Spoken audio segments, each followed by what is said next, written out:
So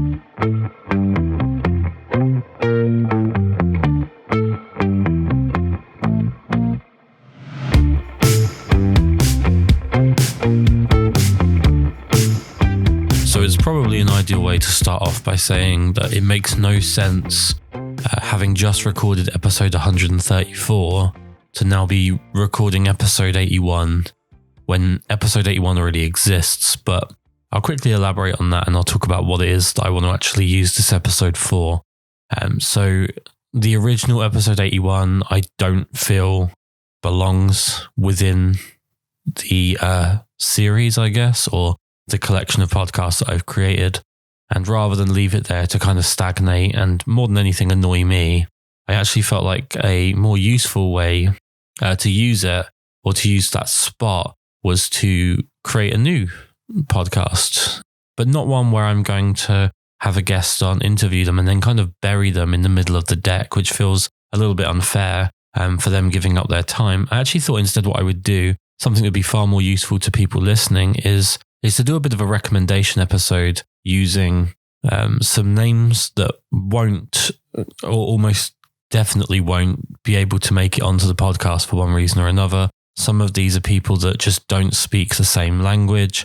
Some of these are people that have just said no. And some of these are people that I've just never heard back from when approaching them. And that's all totally fine. I still love their work and I still want to recommend it. So this is going to be a very short episode. Not least because I have next to no voice left as a result of currently probably dealing with COVID. Unfortunately, it does seem like we are waiting for a test result to kind of confirm one way or the other, but it does certainly seem like there's a pretty good chance that as I sit here recording right now, I am in sort of day 3 of COVID, I guess is the only way to put it. So to just kind of explain what I want to do with this episode, it's going to be very brief. Like I said, I'm going to talk about some photographers.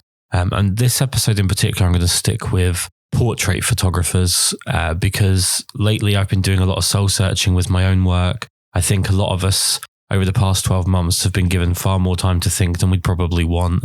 And I, like many other people, I'm sure, have found a lot of areas in which I can improve or outright overhaul when it comes to my photography. And in doing that, have sought out amazing artists, and I just wanted to talk about some of my personal favorites, either that have stood the test of time and have been with me since I started photographing, or some that I have found maybe over the last 12 months. I'm not going to go into great detail about each one.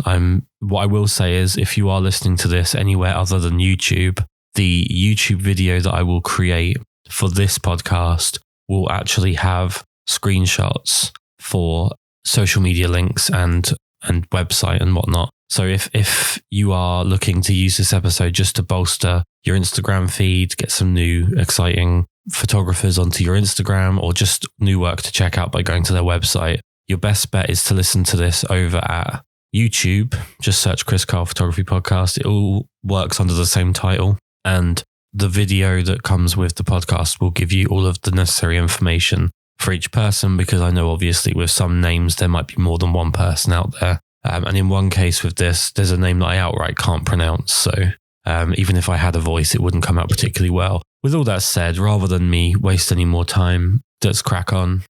So a big transition in my work, or my taste at least, over the past couple of years has just been, I'd say, a bit of a maturing in terms of following slightly older photographers and older techniques, and moving away from especially modern retouch. And a few of the photographers here kind of fall under the same umbrella for that. I've become very obsessed with black and white photography. I've become very obsessed with much more raw and potent portraiture that has more texture to it, that isn't so polished, isn't so cartoonified as seems to be the trend now with portrait photography. And as a Sony user, I do have to apologize to all non-Sony users for whatever the hell Sony users seem to be up to when it comes to restoring really badly exposed photos and then cartoonifying them. But with all that said, one of my biggest influences and one of my favorite photographers just to view their work in general is, as with many people, is Peter Lindbergh. And obviously his passing was incredibly sad and a great loss to the photographic community in general. This was discussed, many, many episodes ago with Peter Coulson. It's come up several times since. He was a huge influence on many people. And I actually feel like I've unearthed a few people that could potentially be the natural heir to his sort of kingship within photography, to his spot. And obviously no one's going to replace him, but I feel like the next step in the evolution might be here. The first photographer that I'll talk about is a French guy based in Paris, Arthur Hubert Legrand. And you can find his work at arthurhubertlegrand.studio. So it's Arthur Hubert and then Legrand.studio. Paris-based photographer, tends to work with natural light an awful lot. Very well controlled natural light using negative fill and black flags, much like Peter Lindbergh. I just find his work to be incredibly real. It's loads of texture. It's raw. It's very tastefully retouched where it is retouched at all. He has this fantastic blend of portraiture with fashion, which is something that I'm seeing more and more. And I absolutely love the mix because you're taking the person as a person rather than as a model. They're not there as a sort of a template or a mannequin. They're actually there as their own personality. But then that is kind of put on steroids with the way that the posing and the shooting is done. Does an amazing job of photographing on a rooftop in Paris. He's definitely worth a follow on Instagram because he quite often seems to do Instagram lives where you can just basically get a really amazing live behind the scenes of his shooting. He's got just countless amazing images and not someone I've heard many other people talk about. So that's Arthur Hubert Legrand. Absolutely worth a follow, absolutely worth checking out. Amazing photographer. Someone else who I've often brought up as being a fantastic natural successor to Peter Lindbergh, and mostly down to the way that she photographs street scenes and sort of street fashion and portrait shoots, is a well-known name at this point, which is Agatha Serge. And you can find her at agathaserge.com or just search Agatha Serge on Instagram. I believe originally from Warsaw. I might be wrong there. It might be like that might be the Polish equivalent of when everyone in England says they're from London whenever they're asked about it by anyone abroad. But she does shoot an awful lot in New York. I think she is also very Lindbergh-esque in that texture and the realism and the grittiness, but still such elegant images, tons of character. She works with some phenomenal looking people. And I don't just mean pretty, but I mean just fantastically interesting people with tons of story and character to their face. Tremendous at pulling emotion. And she's actually, in my opinion, just the freckle queen. She takes these amazing images that really pull amazing freckles out from her subjects. I think obviously a lot of that comes down to retouch, but I'm a big fan of it. Absolutely worth following. And a weird fact I found out quite a while ago is that a lot of her best shots were taken with a little Canon 40mm 2.8 STM pancake lens, which just, if she's producing the work that she is using that lens, then it just goes to show that people that obsess over gear are kind of missing the point. So yeah, Agatha Serge, check her out at agathaserge.com, although I think everyone's probably heard of her. And then the third person I would introduce into this potential Lindbergh heir would be Julian Amieva. So it's Julian Amieva. It's Julian-Amieva.studio, Julian-Amieva.studio. You also obviously find them on Instagram and phenomenal work. I'll be honest with you, despite a fair bit of digging on my part, I can't really find any information. What I'll say is, again, black and white imagery, which is really where I'm obsessed at the moment. But there's a really soft, feminine touch to this work. You probably, with all of this, need to be careful about not checking this stuff out at work or when you're on a bus, because they are tending to shoot the odd nude image every once in a while. So just be aware there. But yeah, just wonderfully soft feminine images, but they have this amazing, deliberate and defined light. A lot of times when people do soft feminine work, it's just very big light sources that don't seem to have an awful lot of direction or a lot of purpose. It's just about making as many flaws disappear as possible. Whereas with Julian Amieva, I'm definitely finding that there seems to be a tremendous amount of deliberacy to the execution of the lighting, creating, wonderful lines on the jawline, on the cheekbone, just carving people out with soft light, which is actually surprisingly hard to do. So many people can either, carve people out with hard light and then you've got all of the flaws to deal with, or they can just make everyone look like a marshmallow. But there's a tremendous skill here to creating these defined soft images. So yeah, those are my 3 heir apparents, in my opinion, to Lindbergh's crown. So that's Arthur Hubert Legrand, Agatha Serge, and Julian Amieva. Moving on past the Lindbergh sort of era, I'd actually talk about the first photographer that really influenced me, really excited me, really made me want to photograph people, and that's Emily Soto.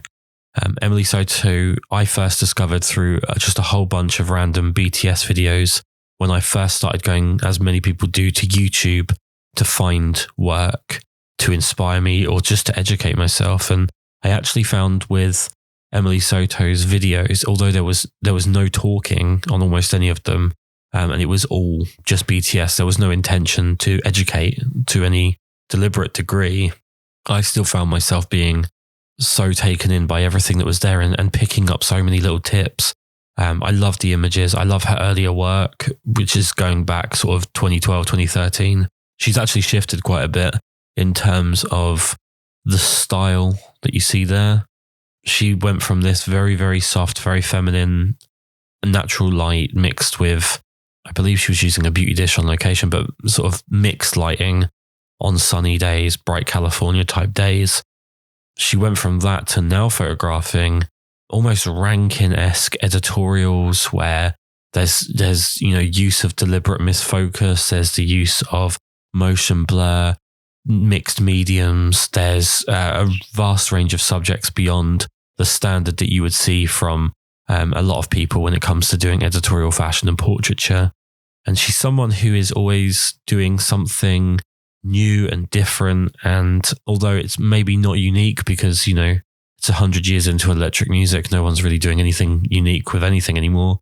But she's certainly carving out her own little spot. She's photographed some big campaigns. She's photographed some fairly big magazine stuff. And just overall, she's the photographer that I most wanted to have on the podcast. And despite many desperate attempts, I've just never heard back from her, which is very sad. But Emily Soto, emilysoto.com, my first and my most important influence, and someone who I would really recommend to anybody that's looking to be inspired by just photographing people in general. Another person that I've never had, unfortunately, much success when it comes to convincing them to come on the podcast is Michael Volchinovic. And that's probably one that I'm mispronouncing very slightly, but I'm definitely running out of voice. You can find his work at vibrantshot.com. He has an amazing Pro EDU tutorial, probably, in my opinion, the best one that they made. Really, really fantastic tips for people that are looking to really make a go of working in editorial fashion or portrait photography when it comes to working practice, lighting tips, workarounds for different effects within studio. Just a fantastically clinical guy, very clear, and has a fantastic way of breaking down what seems like incredibly difficult jobs into quite simple ones. I believe originally from Toronto, and I'm a big Maple Leaf fan, so I'm on board with that. I think he's now based in LA. I'm pretty sure he's now based in LA. He's just an amazing retoucher. His lighting is beyond clinical. It's just so perfectly done. There's no room for improvement, I don't think. And he also photographs just a range of stunning people. He really just has this incredible sort of commercial editorial look down. His beauty work is fantastic. You can find a ton of his retouching tip videos on YouTube. And whilst a lot of it would go straight over my head, I'm sure it would be useful to a lot of you guys out there who are much more competent and much more focused on that kind of thing. He's just a fantastic photographer, especially a big fan of his like How Something Was Shot series on YouTube, where he breaks down a photo into where the lighting was and everything else. So he's really worth a look. The one problem is just spelling his name. So for the sake of hilarity, I'm probably losing my voice by the end of this. I'll spell it. So it's Michael, Michael, and then Volchinovic is WOLOSZYNOWICZ. And again, you can find him at vibrantshot.com or just search for him on Instagram. Another guy that's absolutely worth a follow. Let me tuck in one that I'm just going to have no hope of actually sort of making anything of, because I know so little. I even had to message him just to ask what his name was, because he has no website that I can fathom. And his Instagram isn't actually under his name. So it's very confusing, but his work was worth the digging. So something I would recommend before we get on to this person is if you are interested in a particular type of work or a particular film stock you want to work with, a particular camera, anything like that. And I'm sure everyone does this. I'm just old and recommending something that everyone's already heard of.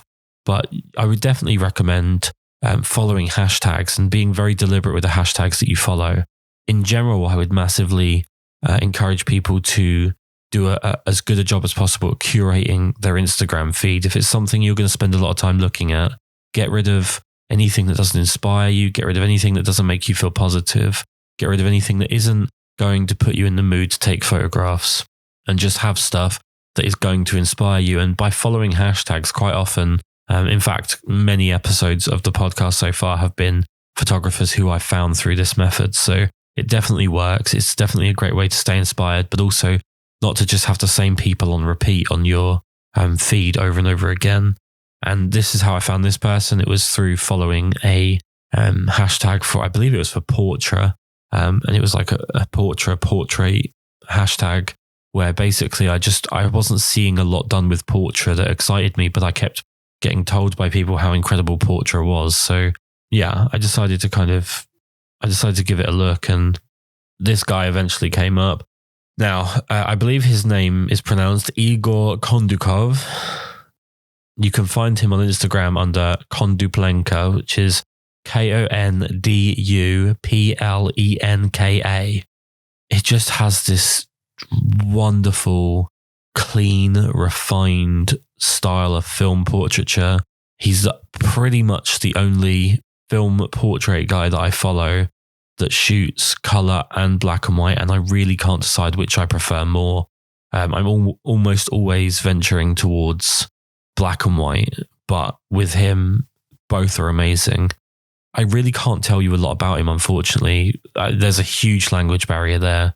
And although he was kind enough to give me his name, which I think he's now added to the top of his Instagram profile, there's really no other information, no website I can give. So yeah, Konduplenka, just a phenomenal portrait photographer, and another guy who shares a lot of stuff in his story that can be really valuable for what you're doing. And the last two names that I'd like to add, both beauty photographers, both do fashion work. One is, I think, Russian or Ukrainian, based out in LA and also Dallas. And the other is German. So we'll start with the German, why not? So Lina Tesch, LinaTesch. You can find her at linatesch.com, or also just search Lina Tesch on Instagram. Fashion beauty photographer based in Berlin. In terms of how revealing the fashion work is, I would say just get it in your mind that there's European levels of modesty involved. So yeah, again, probably not one to open up when, the whole family stood behind you and you're on the computer or on the bus or whatever. There's going to be some stuff in there that might offend some people in terms of a little bit of light nudity. So apologies for that. But her work has this wonderful blend of complexity and simplicity. So there's the honesty to the retouching, which is a huge deal for me. I'm not someone that gravitates towards really crazy retouching 99% of the time. Really, really honest retouching, really beautiful, restrained retouching. And actually the context of the images is where the complexity mixed with the simplicity comes in. There are examples of very straightforward, one light, monochromatic images that have a very clear simplicity to them, but they're still really impactful. And then other images that have bright, vibrant colors and interesting posing, wide angle lenses, graphic design elements, so much going on. But at the same time, they don't feel busy. They don't feel over the top. It still feels like it's really on message, and everything about it I really enjoy. So yeah, as far as someone that's just really damn good at what they do, Lina Tesch is just fantastic. I really do recommend, especially if you are someone that's at a bit of a crossroads with retouching, or you're looking for someone that does it well, probably does a bit more than I realized, but still makes it look like very little's being done. Lina Tesch is fantastic. But on the subject of retouching, on the subject of beauty photography, my final name for this recommendation video, and again, I apologize that this is a bit of a shorter one and that you're listening to me barely able to speak. Julia Kuzmenko-McKim, beauty photographer and retoucher based in LA and Dallas. just a phenomenal, massive commercial client list, a stunning portfolio, just retouching that I honestly don't think I could get in 1,000 years of trying. I actually found her first through a lighting tutorial, which taught you about the elements that go into building up amazing beauty and portrait light. And it was just eye-opening to me, some of the little details that go a long way to make an image go from being good to just phenomenal. And it's simplified to an extent where anyone could do it. I would absolutely recommend, if anyone can find this tutorial, which I can't remember the name of off the top of my head, but if anyone can find a Julie Kuzmenko tutorial, they absolutely buy it and watch the pants off of it so they can learn a little bit about lighting beyond what I think a lot of people realize. I just think the world's best beauty photographer. I genuinely think the world's best retoucher. I love her work. I think it's just the absolute pinnacle of beauty, of commercial portraiture, of fashion work. I just think it's stunning and absolutely someone that everyone should have in their Instagram feed if they're in any way remotely interested in photographing people, because it's just so inspiring. And even though I'll never produce work that's as good, I'm just someone that loves photography so much. I do love seeing it. So again, I do apologize for the fact that I can barely talk through this one. We'll go ahead and say that I probably do have COVID, which is the reason why I'm struggling to speak and so on at the moment. For the people that do find this episode, a massive thank you for being so thorough as to go back through an old episode and find this. And to those that have supported the podcast over the course of the last sort of 18 months, it really picked up as of about April 2020, when the lockdowns really took effect and I could go ahead and press on with spending quite a lot of time speaking to photographers all around the world. I'm actually recording this on the 1st of January 2021. So it's been a bit of a crazy sort of 10 months, 8, 9, 10 months, whatever it's been. And if you'd like to support the podcast, the last 12 months has depleted my finances like you wouldn't believe. The industry that I work in, the wedding industry, has just disappeared. If you would like to support this podcast, if you have been listening for a while, I'd really ask you to kindly offer your support, which you can do so by searching for Kris Karl Photography Podcast at patreon.com and being kind enough to make a donation. Please do go and follow all of these wonderful photographers. Tell them that I sent you, and then maybe we can trick them into coming on the podcast in the future. I hope that you all stay safe. I hope you're all well. And yeah, thank you so much. Caroline, I think about you all the time, like you're a friend of mine. Screen lights up when you come online. You ain't looking for a savior. Yeah, you know what you feel. Show me all your good behavior. It's all very well now, it's all very good. It's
a picture